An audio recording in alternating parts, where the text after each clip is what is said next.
It's going to be a good one.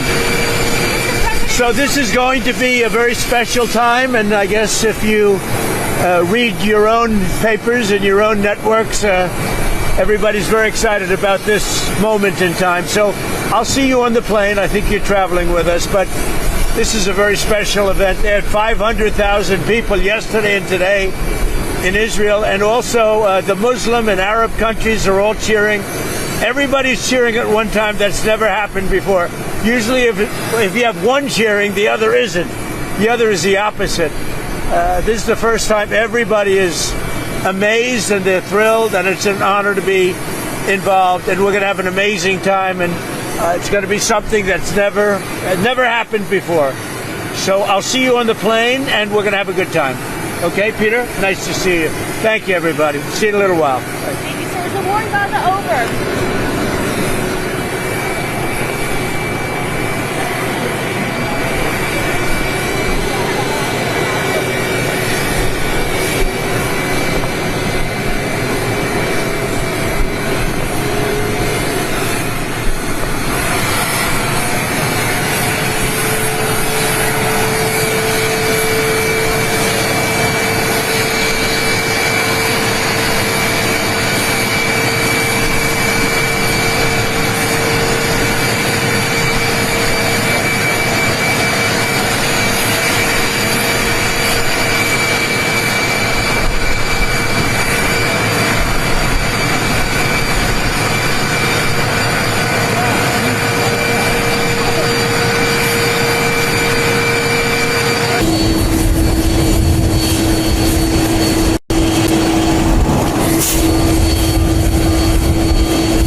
shutdown? Well, I think the hardest is this. This has been going on for 3,000 years. The shutdown's only been for 10 days. So I think the shutdown, it's gotten to be almost customary, but we're taking care of it. We've got the military paid in full, and we're doing a lot of things. We're ending some programs that we don't want. They happen to be Democrat-sponsored programs, but we're ending some programs that we never wanted. And we're probably not going to allow them to come back. I think they made a mistake. I think they made a big mistake. This is really a Schumer shutdown because he's become sort of irrelevant and he wants to make himself relevant again. And in terms of the politics of this historic peace deal that we're on the way to go sign right now, you would think it's good for everybody. But at a rally this weekend, they were cheering for you and they were booing Netanyahu. What's up with that? I don't know, but we're going to make everybody happy.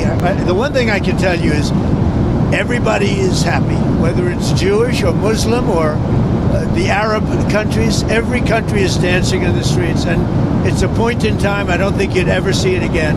They've never seen it for 3,000 years. If you like one group, you don't like the other group. And if you like the other group, you don't like the first group. And this is the first time they've ever seen where everybody is unified, because as you know, we're going to Egypt after Israel, and we're going to meet all of the leaders of the very powerful and big countries and very rich countries and others, and they're all into this deal. Everybody's into it. It's never happened before. So I would say this is a lot tougher, but we'll see how it all works out. Mr. President, Benjamin Netanyahu, the Prime Minister, has not gone so far as to say the war is over. In your view, is the war between Israel and Hamas over? The war is over. The war is over. Okay. Do you understand that? Mr. President, is the ceasefire going to hold? Are you confident the ceasefire will hold? Say it. Are you confident that the ceasefire is going to hold? I think so. I think it's going to hold. I think people are a lot of reasons why it's going to hold, but I think people are tired of it. It's been centuries. Okay, not just recent. It's been centuries. I think people are tired of it. Yeah, the ceasefire is going to hold, and we'll see where it holds. Mr. President, what will Gaza look like a year from now? The International Stabilization Force, that's part of It'll be a good, strong force. When will that go? I don't think it's going to have a big impact because I think barely we're going to have to use it. I think people are going to behave. Everybody knows their place. It's going to be great for everybody. It's going to be great for the surrounding countries, Arab, Muslim, all of them. It's going to be great for Israel. Everybody is happy, and I think it's going to stay that way. Peter. And if the ceasefire does hold, how long until we get to the part of the 20-point peace plan where developers can go in and make Gaza the Riviera of the Middle East? Well, I don't know about the Riviera for a while, because you take a look at what you have. You have to get people taken care of first. But it's going to start really essentially immediately. I mean, they're going to have to start by removing a lot of the structures that you see that are down to the ground. I mean, it's blasted. This is like a demolition site. Almost the entire site is. So you have to get rid of what you have there. You have structures that are very dangerous. They're falling down. If they haven't fallen, they're going to fall down of their own volition. So that process, Peter, is going to start pretty much immediately in that way. Like a year from now, in your view? Well, a year, that's very quick. But over the years, it'll look very good. It'll be. It's got the first chance it's had in centuries of being peaceful. It's always been a very, very strange area. It's always been loaded up with problems, religious problems, problems like no other place probably in the world. And I think it's going to normalize. All you can say, if it normalizes, that would be fantastic. Government structure, sir, that you have set up in that peace plan, how soon will that new governing body be in place? Very quickly. And everybody wants to be a part of it. You're talking about the Board of Peace? Right. Tony Blair, yourself. Everybody wants to be a part of it. I've had calls from all of the leaders of countries. They all want to be a part. I mean, the leaders themselves, they're not going to send somebody. They want to be a part of it. Do you know who's going to be a part of it yet? I do. Can you share? No, not yet. It's a little bit. Have you spoken to Tony Blair about it since the... I'm going to take your ear things out. Have you spoken to Tony Blair about it? I have. First I want to find out that Tony would be popular with all, because I just don't know that. And I like Tony. I've always liked Tony, but I want to find out that he's an acceptable choice to everybody. What guarantees have you been able to give to both the Israelis and the Arab countries? A lot of guarantees. The Israelis are very concerned. We have a lot of verbal guarantees too, and I don't think they're going to want to disappoint me. I have a lot of verbal guarantees that aren't down in writing, but they were given to me, and I believe they're going to be held very strongly. That's why I think it's going to be successful. So, President, you have to. Oh, look who we have. Hi, Katie. Let me shake you. Good to see you, Mr. President. Good to see you. I'm sure you've seen reports of Hamas rearming, instituting themselves as a Palestinian police force, shooting rivals. What is your message to Where they Hamas? are standing because they do want to stop the problems, and they've been open about it, and we gave them approval for a period of time. You have to understand, they've lost probably 60,000 people. That's a lot of retribution. They've lost 60,000 people, and the ones that are living right now were, in many cases, very young when this all started. And we are having them watch that there's not going to be big crime or some of the problems that you have when you have areas like this that have been literally demolished. You know, you have 2 million people, and probably it'll be less than that, but you have close to 2 million people going back to buildings that have been demolished. And a lot of bad things can happen. So we want it to be safe. I think it's going to be fine. Mr. President, you have. Who knows for sure, Katie? But I think it's going to be fine. Mr. Yes. Hi. What is the latest that you've heard about hostages, when they will be released? Do you expect to meet with Well, I any hear of the them? hostages might be even a little early, but I don't want to say that. So they have the hostages. I understand all 20, and we may get them out a little bit early. Getting them was amazing, actually, because we were involved, and they were in places that you don't want to know about. Deep. Some of the top Biden administration folks who were there, like Antony Blinken, seem to want some credit for the peace deal. Blinken says it's good that President Trump adopted and built on the plan that the Biden administration developed. What do you think about that? Everybody knows it's a joke. Look, they did such a bad job. This should have never happened. This wouldn't have even happened. That was weak leadership, terrible. And the same thing with Russia, Ukraine.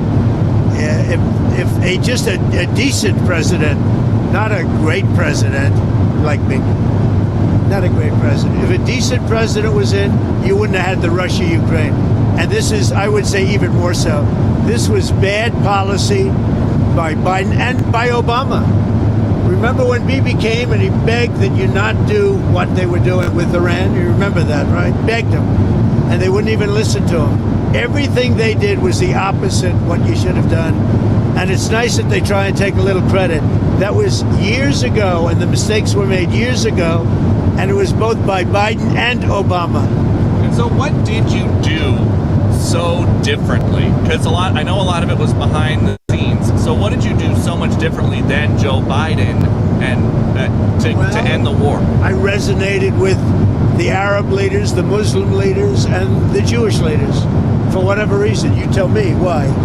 You know, he said that in my first news conference, I answered more questions of him than Biden did in 4 years. And I think that's pretty close to being true. No, there were no Pinocchios in the fact check. None.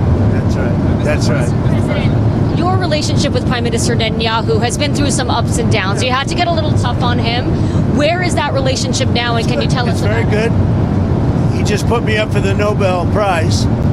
So, you know, I don't know what it means with the Nobel Prize, but he put me up yesterday for the Nobel Prize that I should get it. So, I mean, I think it's very good. Has he made commitments to you personally about moving forward to the next phase of peace? Look, let me tell you, he's a wartime president. He did a very good job. I had some disputes with him, and they were quickly settled. I can tell you that. But as far as I'm concerned, I think he's done a great job. I think he was the right person at this time. You know, look, it's been this way for centuries. You know, we're not talking about for 10 years, for 5. It's been this way for centuries. And he did a great job. And working with me, he was fantastic. Now, working with Biden, no good. They didn't get along, and they had the opposite, because Biden and Obama backed Iran. And just so when you talk about a thing like that, if you think they were backing Iran, when you back Iran, this wouldn't have worked. And had we not taken out the Iran nuclear facility and we made the same deal, it would have a really dark cloud over it, and you wouldn't have people dancing in the streets, Katie. You would have people saying, oh, my, you're making a deal, but we have a guy over there with nuclear weapons all over the place. He's going to knock the hell out of us. If we didn't take out the Iran nuclear when we did, because in 2 months they would have had a nuclear weapon, this deal, even if it were done the exact same way, would have had a dark cloud over it. And now there's no dark clouds. There's nobody they have to worry about, Katie. Have you talked to the Qataris about their changing behavior in your first term? You talked about how they were funding terrorism. What are The Qataris, What are they doing differently in your eyes to make sure they're not funding? really helped us with this deal. And the Emir is an amazing man who really helped us. You have to understand, his country is right in the middle of everything, more so than any other country, more so than UAE, where you have to fly an hour and a half to get there, more so than Saudi Arabia, where you have to fly an hour and a half to get there. His country, you walk across a line and you're there. So he's in the middle of this unbelievable hostile territory with people on all different sides of the of the opinion and the question. They were a tremendous help. Qatar was a tremendous help to getting this done. I hope people can realize that. Mr. President, another It was very tough and very dangerous for Qatar. They were very brave, and their leader, the Emir, was very, very brave. And Qatar should start getting some credit. And you have to understand, they lived in the middle of everything. So they can't just be like, you couldn't do it, I could. Nobody could do it. You say what? Have they changed their behavior from 2017 when you accused them of funding terrorism? I don't know. In 2017, I didn't really know them very well. 2017, that was at the very beginning of my term. As I got to know them, I got to understand them, and I got to realize that they are right in the middle of everything. Other countries are there, but they're an hour and a half away. A big difference. They're literally, you walk over from Iran to Qatar. You can walk it in 1 second. You go boom, boom, and now you're in Qatar. That's tough territory. I think Qatar was amazing the way they helped us. Mr. President, another world leader. There was a ceasefire that collapsed in March this year. There was a ceasefire earlier this year that collapsed in March. Do you think this could have been done then? This took a lot of pressure on both sides. But do you have any regrets? I see it, and I see it with Russia too. Sometimes you have to go through some pain before it all happens. I saw it with Turkey, and by the way, Turkey was fantastic too. President Erdogan was fantastic. He really helped a lot because he's very respected. He's got a very powerful nation. He's got a very, very powerful military, and he helped a lot, President Erdogan. UAE was great. We mentioned Qatar, Saudi Arabia, the king, they were great. Indonesia was great. We had tremendous help. Jordan, the king, they were great. This is an amazing thing. Countries that, very diverse countries, some got along, some didn't, but for the most part, nobody got along with anybody, and they all came together, and they're all dancing in the streets, just like Israel. It's a unique point in time. You were talking about the ceasefire. That wouldn't have had that held. That wouldn't have happened back then. Both of your elections, the biggest issues were the economy and immigration. Now you're getting credit from Democrats and Republicans for this Middle East peace deal. Where does it fit? Where do you think it fits into your legacy? Well, look, this will be my 8th war that I've solved. And I hear there's a war now going between Pakistan and Afghanistan. I said, I'll have to wait till I get back. I'm doing another one because I'm good at solving wars. I'm good at making peace. And it's an honor to do it. I saved millions of lives. Millions of lives. Now, in all fairness to the Nobel Committee, it was for 2024. And this was picked for 2024. But there are those that say you could make an exception because a lot of things happened during 25 that are done and complete and great. But I did this not for Nobel. I did this for saving lives. I mean, we've saved millions of lives. Think about India, Pakistan. Think about some of the wars that were going on for years. We had one going for 31, one going for 32, one going for 37 years, with millions of people being killed in every country. And I got every one of those done, for the most part, within a day. It's pretty good. One of the world leaders, sir, What do you think you can take from these negotiations and this peace process into Moscow and try to end the Russia-Ukraine war? I think what you can take is that never give up. Just never give up. You know, last week they killed over 7,000 soldiers, mostly soldiers, and a little bit more, frankly, Russian soldiers than Ukraine soldiers last week. But think of it, every week they're losing from 5,000 to 7,000 soldiers. It's ridiculous. And I thought that would be one of my easier ones. I mean, when you settle something that's been going on for 31 and 32 years, that's, in theory, a lot harder than setting, something that's been going on for 3 years. But this is a war going on for 3 years, should have never started. Frankly, I give Ukraine credit for doing so well. I mean, they're good fighters. They're very good fighters. I really think that President Putin would look great if he got this settled. And I think he's going to settle it, but we're going to see. And if he doesn't, it's not going to be good for him. President Xi of China, you've been truthing about another world leader. You said not to worry about China, but he's been putting out some tough statements in regards to your tariffs, sir. Are you planning to speak with him? When's the last time you spoke? We're putting out tough statements because we are taking in hundreds of billions of dollars, not only from China, from other countries. We've become a wealthy country again, and the tariffs have given us diplomatic strength. They've given us negotiating strength. I settled a few of the wars just based on tariffs. I said, as an example, with India and with Pakistan, I said, if you guys want to fight a war and you have nuclear weapons, I'm going to put big tariffs on you both, like 100%, 150, and 200%. No, don't do that. I said, I'm putting tariffs. I had that thing settled in 24 hours. If I didn't have tariffs, you could have never settled that war. You do that better than anybody, McGee. First more tariffs on China. Are you considering walking that back? Who are you with? Politico, Dasha Burns, sir. Dasha, Politico's gone bad. They've been so wrong about everything. Politico has been so wrong about everything. Let's get somebody else to ask some questions. Do you mind? Is that all right?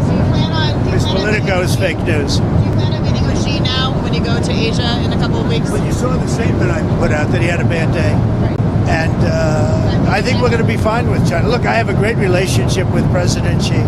He's a very tough man. He's a very smart man. He's a great leader for their country. He's a great leader. And I have a great relationship with him. I think we'll get it set. I know what happened. I really understand what happened. And I'm not even saying he's wrong. But then we met him with something much tougher than what he did to us. Again, because of the tariffs, it's much tougher. Would you ever visit Gaza? What? Would you ever visit Gaza? I would. Yeah, I would. I'd be proud to. I see it. I mean, I know it so well without visiting, but I do see it. Yeah, I would, actually. I'd like to do it. I'd like to put my feet on it, at least. But I think it's going to be a great miracle over the coming decades. And, if you go too fast, that's not going to be good. You have to go at the right speed. You can't go too fast. Mr. President, who are you with? I'm BBC, Tom Bateman, BBC, with the radio call. Nice accent. Thank you. When Steve Witkoff was in Hostages Square last night, he mentioned Prime Minister Netanyahu and the crowd booed. I wondered if you saw that and what you made of that. I also saw the crowd cheer when he mentioned Trump, like really cheer, and it's an honor. No, as I said, I think Bibi did a great job. I had some words with him a couple of times where I didn't agree, and he was always, he was the right guy at the right time. But are you confident, because many Palestinians will be concerned that after the hostages are handed over, that Israel might restart the war for some reason? I'm not worried about anything. I think we have a great deal, and it's a great deal for everybody. A great deal is a deal where everybody's happy. And every country, they're dancing in the streets. That's a great deal. It's a unique It's a unique period in time. So President, November 1st, 100% tariffs on China is what you said. Is that still the plan? Yeah, right now it is. Yeah, let's see what happens. For me, you know what November 1st is? An eternity. November 1st is an eternity for me. So there's For somebody else, it's right around the corner. For me, when I hear November 1st, it's an eternity. Go ahead. You had talked a couple weeks ago, you were doing an interview, and you talked about how you hope to end the war in Ukraine because it might help you get into heaven. How does this help? Does this help? I mean, I'm being a little cute. I don't think there's anything going to get me in heaven. Okay, I really don't. I think I'm not maybe heaven bound. I may be in heaven right now as we fly in Air Force One. I'm not sure I'm going to be able to make heaven, but I've made life a lot better for a lot of people. And as an example, had the election of 2020 not been rigged, you would have millions of people living just in Russia, Ukraine alone. That would have never happened, and it didn't happen for 4 years. And I knew Putin very well. It was the apple of his eye. All the things I've said would have never happened. We had an incompetent administration. We had an incompetent president. And because of a crooked election, millions of people are dead. And by the way, the Israeli thing was much harder to get settled because of the past administration. Okay? Rest. Enjoy yourselves. Say hello to your boss. And I'll see you guys, right? Good. So before you go, can you tell us about your conversations with President Zelensky? Did you talk about We had a very long-range good conversation missiles? this morning and yesterday. And he basically would like to, as you know, we are not sending any weapons. We're sending them to NATO, and NATO is paying, which is a big difference between Biden and Trump. Because Biden gave him $350 billion, and we didn't. We gave them nothing, but we gave them respect and some other things, frankly. So we talked about weapons, and the weapons are sent to NATO, and NATO then sends us a check. They pay for them in full, and they would need more weapons, and we're looking into doing that. We hope we're going to be able to provide them. Our country needs weapons too. We can't give so many weapons that we don't have weapons. You never know what's going to happen. Who knows what's going to happen? But NATO pays us 100% for the weapons, and then they send them into Ukraine. And we talked about the weapons they need, what kind of weapons. They need Patriots very badly. They'd like to have Tomahawks. That's a step up. They'd like to have Tomahawks. We talked about that. And so we'll see. Well, I don't know. I might have to speak to Russia, to be honest with you, about Tomahawks. Do they want to have Tomahawks going in their direction? I don't think so. I think I might speak to Russia about that, in all fairness. I told that to President Zelensky, because Tomahawks are a new step of aggression. Right? You understand that very well. Are you saying that you will speak to Putin first about Tomahawks? I might talk to him. I might say, look, if this war's not going to get settled, I'm going to send them Tomahawks. I may say that. The Tomahawk is an incredible weapon, very offensive weapon. And honestly, Russia does not need that. They don't need that. Yeah, I might tell them that if the war is not settled, that we may very well do it. We may not, but we may do it. I think it's appropriate to bring up. Yeah, I want to see the war settled. Thank you very much. Tell them to be honest and not honest. Hey, sir, talk to Caroline. She'll vouch for him. Okay. Thank you. Thanks, President. Thank you. My first time on the plane. Oh, really? Oh, yeah. What do you? He flies private. Yeah. He's doing pretty well, huh? So who's going to be the head anchor at CBS?